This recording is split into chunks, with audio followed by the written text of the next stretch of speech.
Bonsoir. Affaire choc au tribunal de Saint-Pierre, visite de Nicolas Sarkozy et Saint-Valentin sont dans Info Soirée. Bienvenue pour l'essentiel de l'actualité.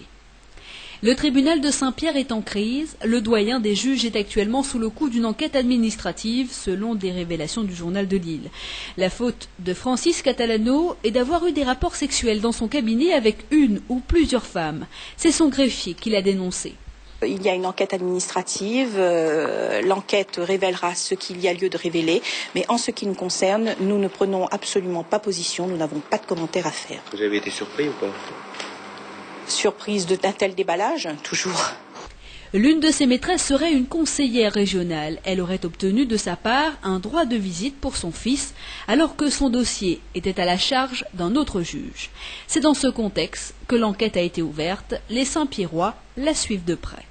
Oui, ça aurait pu se passer ailleurs, mais enfin, que voulez-vous, hein. Il y a bien eu l'affaire Lewinsky, ma foi. Je trouve que c'est pas normal. Et personne n'est au-dessus de tout soupçon, et même un juge. Si c'est pas clair, effectivement, il doit être jugé en conséquence. Ça vous surprend? À ce stade, c'est assez surprenant. C'est le président du tribunal qui est chargé de l'enquête. Son rapport est attendu dans quelques jours. Suivra alors ou pas une sanction.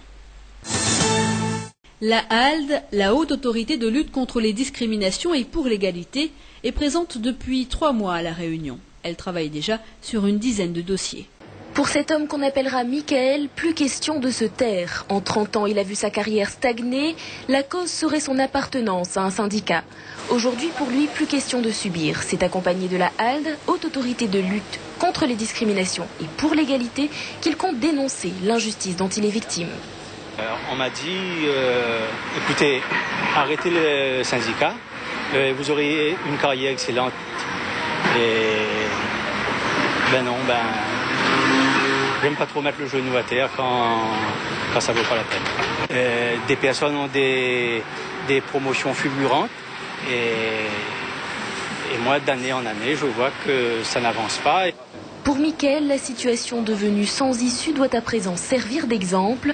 À 54 ans, l'homme dit n'avoir rien à perdre. Il ira donc jusqu'au bout. Si ça peut ouvrir la voie à certains qui n'osent pas parce qu'ils ne sont pas trop au courant, ça fait 34 ans que je travaille dans la même société. Et pour moi, ça dure depuis plus de 20 ans, quoi. Voilà. Installée depuis novembre à La Réunion, la HALD a déjà reçu une dizaine de dossiers. Lutter contre tout type de discrimination, voilà le but de cet organisme. Ses moyens d'action, le pouvoir d'enquête, l'information et bien sûr le droit sur lequel il s'appuie pour rappeler à l'ordre les entreprises. La personne peut nous donner tout type d'éléments pour aider la HALD à prendre une décision. Il peut s'agir de l'accord d'entreprise, de lettres, de tout type de documents qui peut nous aider à avancer dans cette affaire. En cas de discrimination avérée, la loi prévoit des sanctions qui vont de l'amende à la peine d'emprisonnement, accompagnées de réparation du dommage causé. La droite locale est en effervescence avec l'arrivée de Nicolas Sarkozy prévue demain. Une visite très attendue puisqu'elle pourrait influer sur les votes des Réunionnais. Le candidat de l'UMP devra répondre aux attentes de la population. C'est au cours de son meeting au parc des expositions de Saint-Denis jeudi soir qu'il annoncera ses grandes orientations pour l'île. Nous-mêmes, nous avons justement apporté auprès de Nicolas Sarkozy les attentes des Réunionnais qui sont le logement, la problématique du travail pour les jeunes, la mobilité. C'est notre travail aussi à nous, d'élus. Durant ces 2 jours de visite, Nicolas Sarkozy sera tour à tour candidat et ministre de l'Intérieur. Cette fonction, au sein du gouvernement, lui vaut toujours des critiques. Simplement à rappeler à l'ensemble des Réunionnais que M. Sarkozy est le candidat à l'élection présidentielle et je leur demande simplement de faire aujourd'hui un petit rappel de l'action du gouvernement depuis 2002, que les CES, les CIA, tous les contrats aidés ont été supprimés. Les Réunionnais, eux, écoutent avec attention chaque candidat. Il fait partie des gens du gouvernement. Qu'est-ce qu'il a fait depuis le temps il est là? Moi, pas moi. Vous avez vu? Il n'a rien fait. Il est toujours pareil. Non, mais je trouve que les jeunes doivent combattre. Là, c'est les autres combattants. S'il n'est pas bon, nous avons fait reculer les autres en arrière, non? comme pour tous les autres candidats. On écoute et après on choisit. Septembre 2005, lors de la première visite de Nicolas Sarkozy à La Réunion, c'est une droite unie qui l'a accueilli. Pour la visite de demain, tout cela sera quelque peu différent. La droite n'est plus aussi soudée, surtout dans le Nord, chacun de son côté, mais tous derrière Sarkozy. Voilà plus de 10 ans que je connais Nicolas Sarkozy et tout le monde connaît nos liens. Donc je n'ai rien à prouver et je suis bien content aujourd'hui qu'il y ait des collègues de la droite qui le soutiennent également et que par-delà la droite, bien qu'il y ait des gens du centre et puis qu'il y ait des gens sans étiquette et qu'il y ait même des gens de gauche si vous voulez savoir. Il est grand temps de mettre de côté les petites querelles intestines et nous devons tous concourir par notre action et notre intelligence à faire connaître les idées et le programme de Nicolas Sarkozy.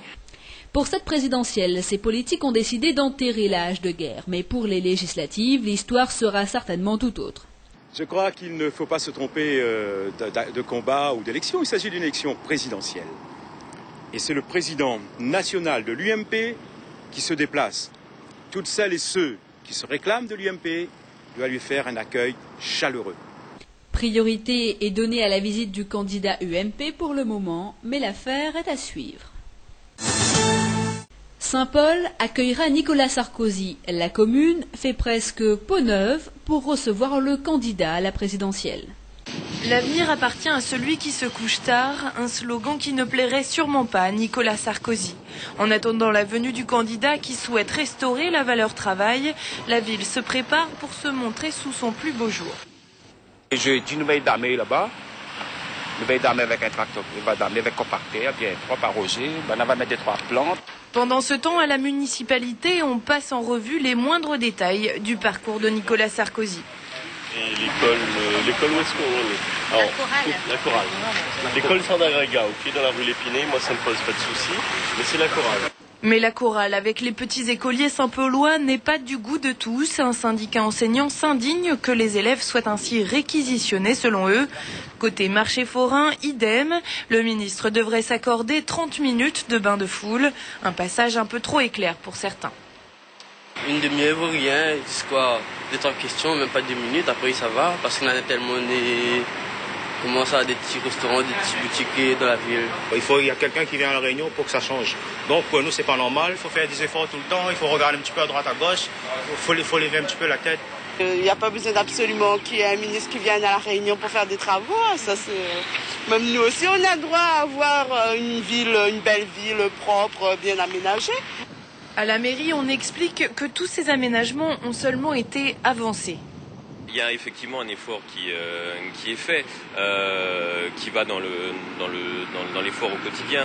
Mais dans l'ensemble, on essaie de faire en sorte que le ministre ait une vue globale du quotidien que peut avoir un Saint-Paulois. D'ailleurs, toujours selon la mairie, les graffitis étaient initialement censés rester lors du passage du ministre. 14 février égale fête des amoureux. Dans les rues aujourd'hui, les démonstrations d'amour sont de mise. Il y a les cadeaux que s'offrent les Valentins et les baisers qui s'échangent. Le souvenir du premier baiser est d'ailleurs toujours présent. Premier amour. Ça se passe comment? On garde quel souvenir? Agréable, forcément. J'attendais pas du tout à avoir un bisou ce jour-là et voilà. Ça avait quelle saveur? Si on devait la décrire. C'était doux comme le litchi.